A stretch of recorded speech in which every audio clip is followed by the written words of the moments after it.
মানুষ জন্মেছে যে সর্বজন গ্রাহ্য। পৃথিবীর ইতিহাসে এমন কোনো মানুষ জন্মায়নি যে পৃথিবীর প্রত্যেকটা মানুষকে খুশি করতে পেরেছেন।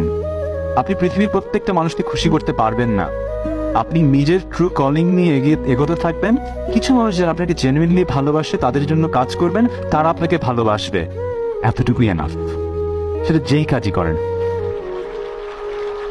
এই কথাটা যদি আমাকে অনেক আগে কেউ বলতো, আমার জীবনটা অনেক ইজিয়ার হতো। কারণ আসলে আমরা সবসময় চিন্তা করি যে সবাইকে খুশি করতে হবে, সবাইকে, অফিস এনভায়রনমেন্টেও মনে হয় যে সবাইকে খুশি করতে হবে, পাবলিক লাইফে, সোশ্যাল গ্যাদারিংসে সবাইকে খুশি করতে হবে, but it's not possible. Human nature. আপনি মানুষের চোখে বড় হতে চাচ্ছেন, কিন্তু আপনি খেয়াল করছেন না মানুষের চোখে বড় হলে there are going to be jealous people who are going to be trying to pull you down। তাই না? তাদেরকে তো আসলে খুশি করতে পারবেন না, পারবেন? সবাইকে খুশি করতে চাবেন না।